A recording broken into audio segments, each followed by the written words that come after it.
Good morning, everyone. We're now neck deep in our series for the summer, Vintage Faith. And with this series, we're looking at Genesis, which is the first book of the Bible, but we're looking at it through the lens of Hebrews, which is one of the last books of the Bible.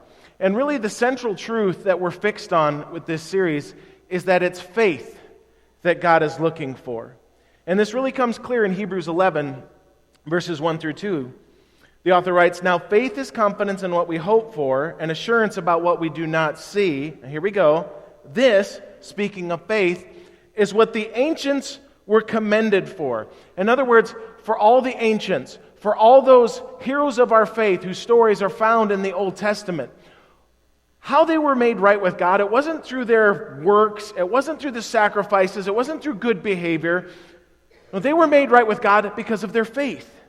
And that's what God is looking for. And with the rest of Hebrews, then, he gives us story after story that's found in the Old Testament, illustrating how faith is what God is looking for. But the awesome thing, it doesn't just tell us that faith is what God is looking for, it shows us what kind of faith God is looking for. The cumulative effect of these snapshots is that we get a picture of what real faith is, of what vintage faith is. And for a couple of weeks now, we're focused on the story of Abraham in Genesis. So I want you to go ahead and turn to Genesis chapter 22. Hopefully you've brought your own Bibles with you and you can be making notes. If you haven't, grab one from the pews. It's page 16.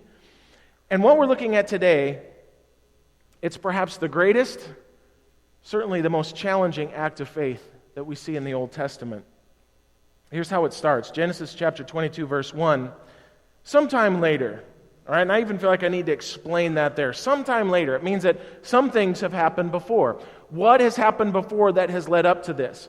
Well, what has happened before is that God showed up in the life of Abraham, and he called Abraham to leave this place where Abraham was settled. He says, leave from this place and go to a land that I will show you. He wasn't even specific about where he was leading Abraham at that point. But there was this promise with it too. He says, if you go, this land will become your land, and it will belong to your offspring. And Abraham, he has already left, and he has already arrived in this land that God has promised him, and he's settled there. Also, God had promised Abraham that the number of his descendants would be as many as there are stars in the sky. But at that point, Abraham and his wife Sarah had not yet had any kids, and it seemed impossible because they were past the age of childbearing. But miraculously, God provided a way for them to have a child. They have had a son named Isaac. And so now, all the pieces are in place for God's promises to be fulfilled in Abraham's life. Smooth sailing, right? Maybe not. Genesis 22, verse 1, sometime later, God tested Abraham. He said to him, Abraham. And God decided it was time to test him. I don't know if they do this anymore, but when I went to school, every once in a while, teachers would give pop quizzes, all right? Just spur of the moment, tests without any warning. Never did I, nor any of my classmates ever celebrate when the teacher said, pop quiz. None of us were like, yay! No, it was awful because we didn't have a chance to prepare. And really, if you're given a chance to prepare a window of time, you can cram a ton of information in your head. But a pop quiz, the beauty of that is that it reveals what you really know. It reveals what is really sunk in and what you really grasp with that subject matter. And so God now is giving Abraham a pop quiz. I have to wonder, well, why are you doing this, God? Hasn't Abraham already shown that he has the kind of faith that you're looking for? He left this place where he was set up and he was settled. He followed you into the unknown. He trusted you when you told him he was going to have a son, even though he and Sarah were way past the age of childbearing. What does he need a test for now? And we'll never know for sure. But I wouldn't be surprised if it didn't have something to do with the fact by this point, Abraham had all of the big question marks in his life answered. Things were taken care of. And at this point, it was smooth sailing.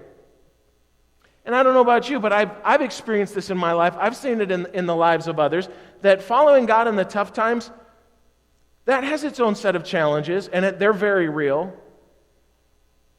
But so does following God in the good times. There are things that in those hard times, it can throw you off track, but there are also challenges inherent with those good times, and that can throw you off as well.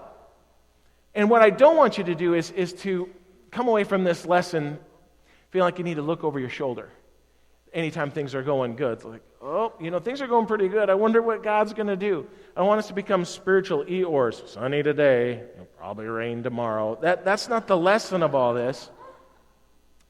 The thing that I want us to remember is that where our heart is, that matters a whole lot more to God than our comfort level and giving us smooth sailing.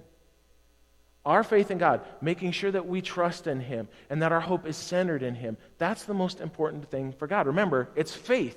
Faith is what He's looking for. And so there will be times where God sends us a test.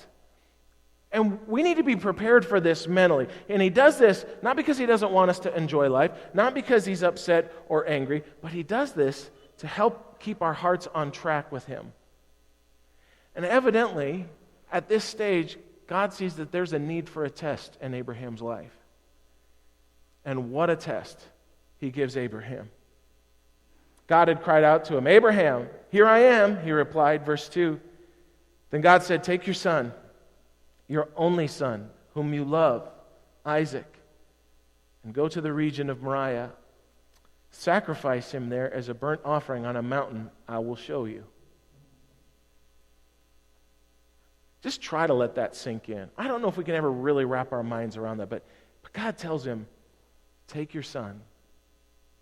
Yeah, I know. Your only son. I know. The son that you love. God knows all of that. And yet He asked him to do the most difficult thing ever. Take him and sacrifice him. I think it might be good if we would step back just a little bit and try to see this through Abraham's eyes. I mean, we can't fully explain this, but I don't think this would have been quite as shocking for Abraham as it would have been for us. Remember, Abraham, while I would argue he knew God on a personal level, probably better than any of us here, he didn't know as much about God as what we do. The Bible wasn't written yet. Right? So he didn't have the Ten Commandments. He didn't have the stories written down, and he didn't have decades and centuries of history to look back over where we see God at work. He did not have as much information about God. And he already knew God wasn't afraid to ask Abraham of some very difficult things. All right? Leave your comfort zone. Follow me. I'll show you where I'm going to lead you later. Trust me to have a child, even though physically speaking, humanly speaking, it's impossible. So Abraham knew God wasn't afraid to ask hard things of Abraham. And at this point in time, child sacrifice was just a common part of religion in the world at that point. If you study history, even if you read the Bible, you find out that all of those neighboring people and even the people that Abraham lived with, this was quite common. And so there may have been something about Abraham where when God asked that, he was like, really? Okay, so you ask that too, just like all these other gods. And so God's test for Abraham, it probably didn't hit his ears like it would hit ours, but you can't explain this away. You can't explain away how difficult this must have been for him, especially when it involved Isaac, who is this son that he had waited decades for. And this was the promised child that God had given him.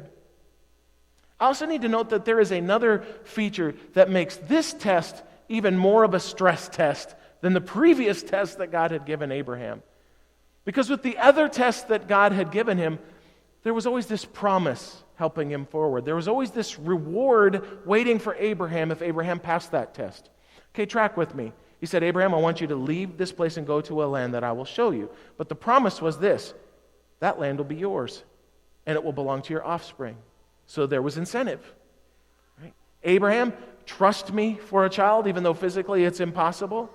And one day your descendants will number as many as there are stars in the sky, and the whole world is going to be blessed through you. So again, with the previous test that Abraham had faced, there was this reward that was counterbalancing those demands. There was incentive. Not this time. There was the call. There was the test. There was no incentive, everything to lose, and that was that. And yet God was calling Abraham to trust him. He was testing Abraham to see what kind of faith he had. And look at Abraham's response, verse 3.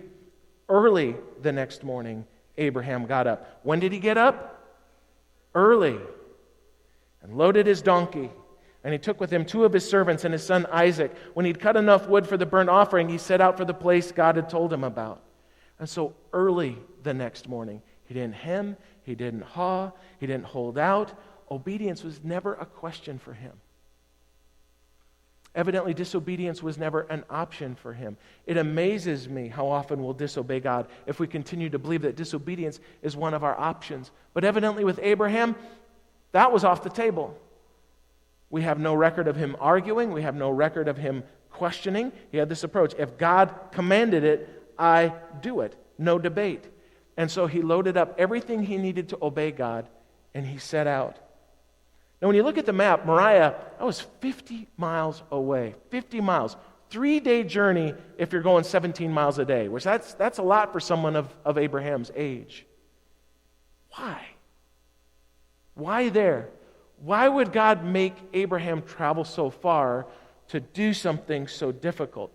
Can you imagine how gut-wrenching those 3 days must have been for him? I can't help but think that every time he heard Isaac laugh, or every time Isaac asked a question, it just tore him up inside. I imagine every time he saw a new peak come up over the horizon, he had to be wondering, oh, I wonder if that's it. I wonder if that's where I'm going to have to sacrifice my son. Why didn't God just let Abraham sacrifice Isaac right there? As difficult as it must be, though, that 3-day journey, that did something. Abraham, he couldn't just numb himself emotionally really quick, run up and sacrifice Isaac and get it over with. That's how we like to take our Band-Aids off. But Abraham, he couldn't do that here. You can't numb yourself emotionally like that for 3 days. And so this 3-day journey did something. This transformed his obedience and his act of faith from a reaction to a decisive decision. Reading on, verse 4. On the 3rd day, Abraham looked up and he saw the place in the distance. He said to his servants, "Stay here with the donkey while I and the boy go over there. We will worship." Now look at this. "And then we will come back to you." Notice that.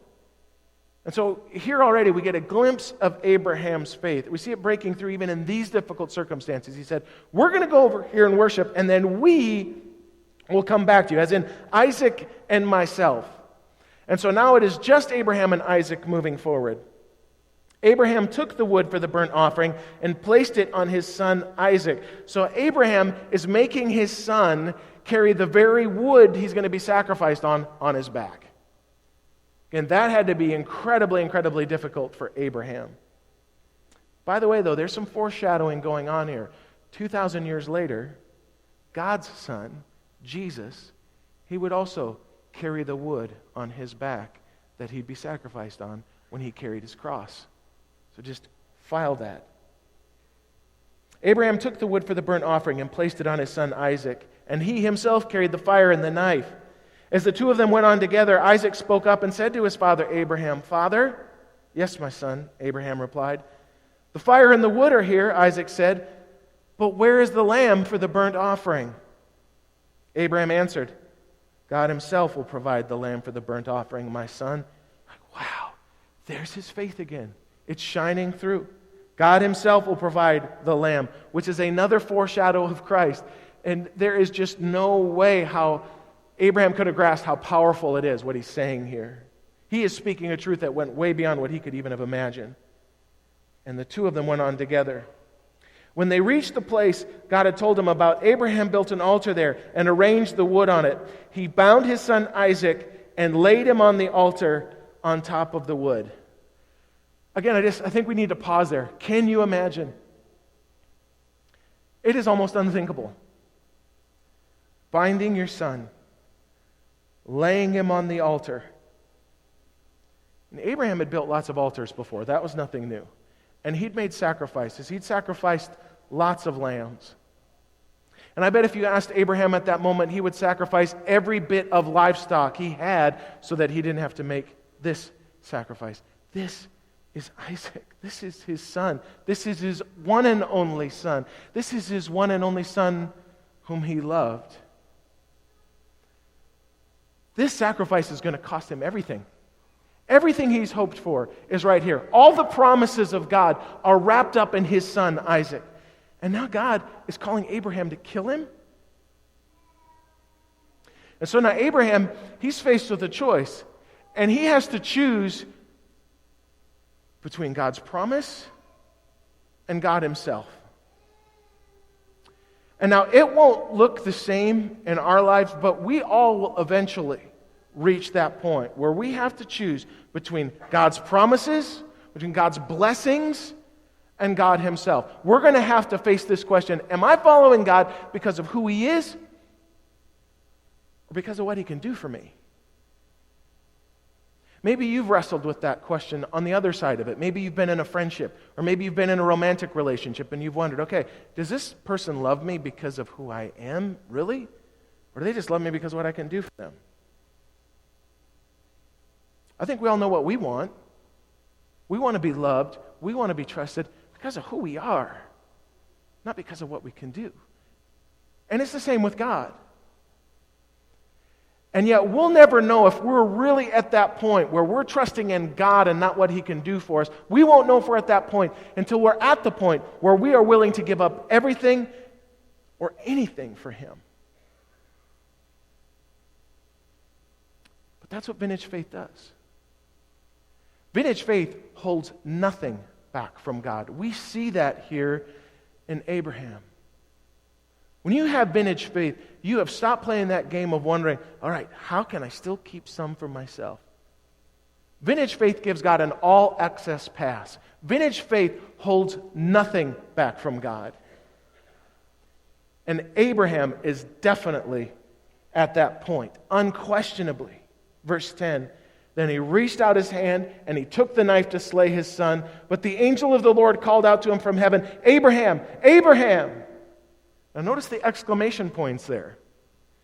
To me, that communicates that the angel had to intervene, and he had to intervene in a strong way in order to stop Abraham from what he was doing. Here I am, he replied, and I'm sure he had Abraham's full attention.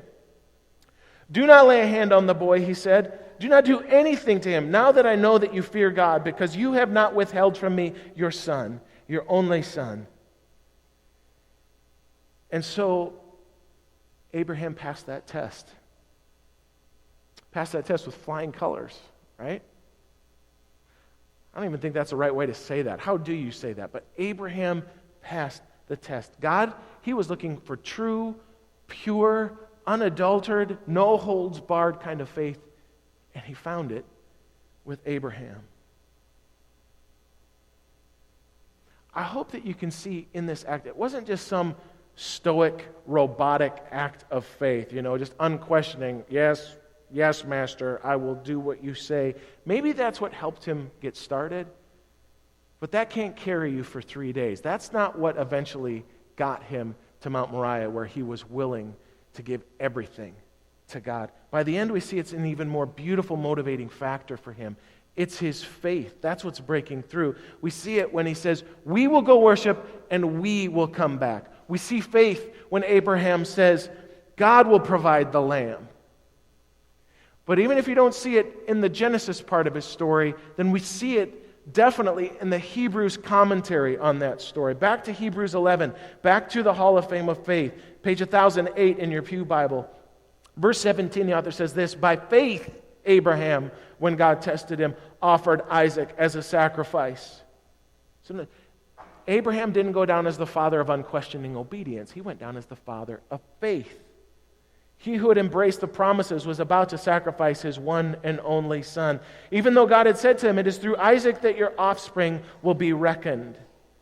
Now look at this. Abraham's faith, it wasn't just mindless faith.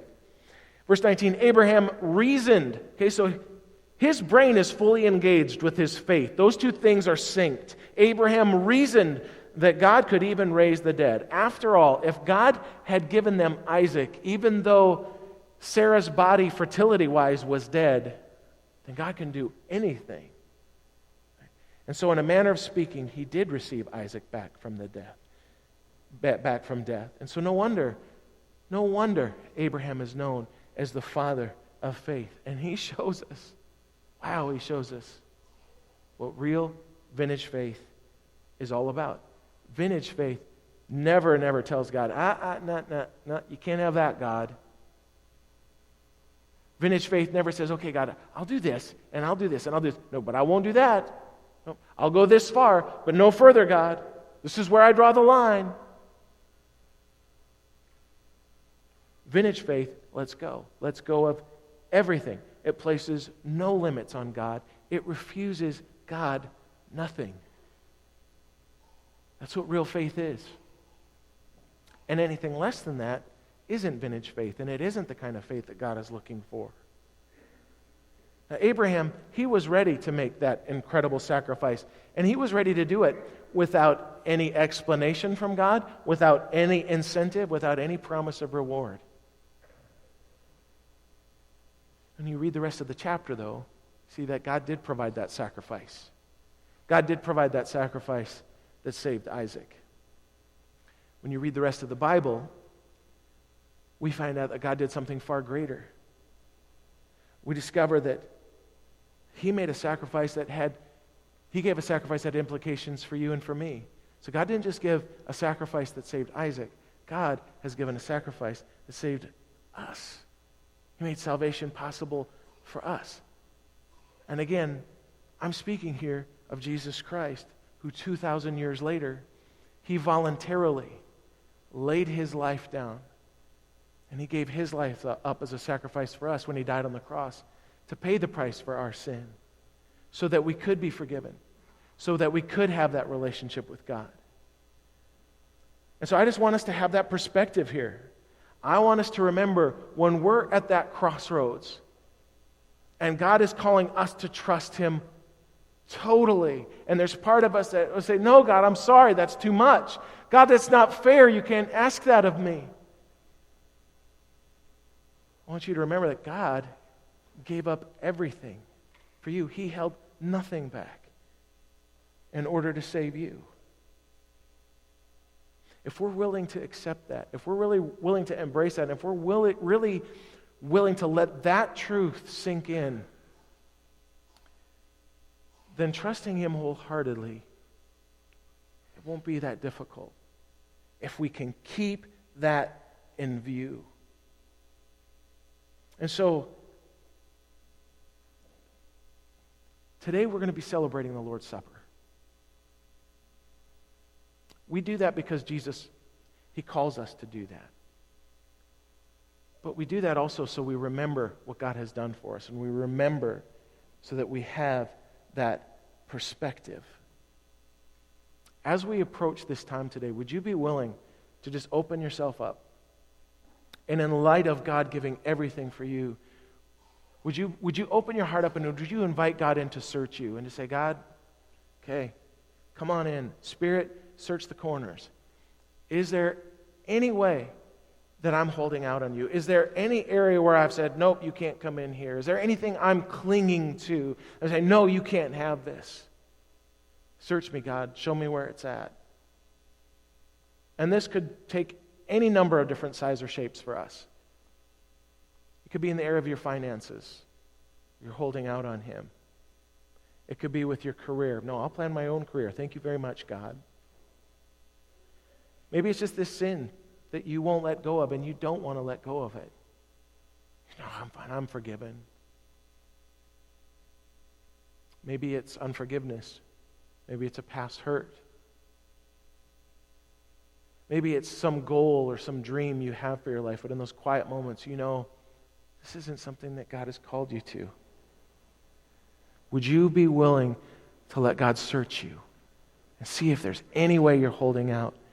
Just let me remind you that vintage faith, real faith, the kind of faith that God is looking for, it holds nothing back. And my hope and prayer is that in light of what we see in Abraham's life, in light of what we see through Jesus, that this could be the day where you finally let that go and that you surrender that to Him.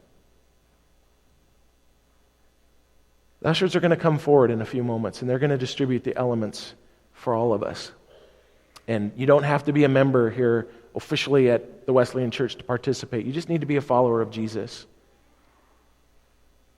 And if you're here today and that struggle is still going on and you're not ready to let that go, then I'd encourage you, let the elements pass. If this moment isn't going to be a moment of surrender, just let those go by. And I get it. This could be a journey for you. And so we respect that honesty if you let those pass. But if you are going to participate in this today, I pray that it is that moment of surrender. God is waiting to give you the grace to take that step. I'm praying that today would be your Mount Moriah moment with God. Would you pray with me?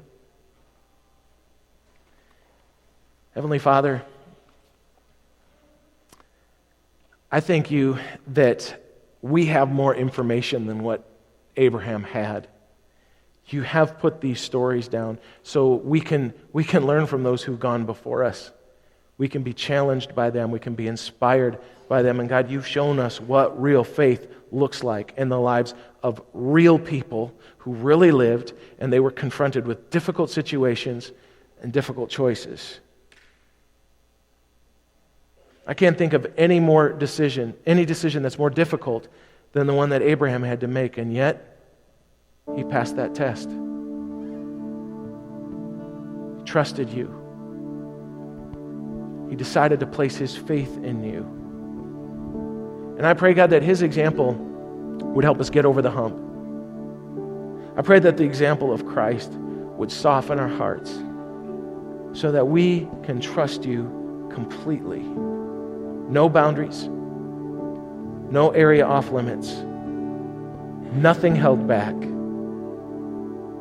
We want to have vintage faith in you, God. It's in the name of Jesus that I pray.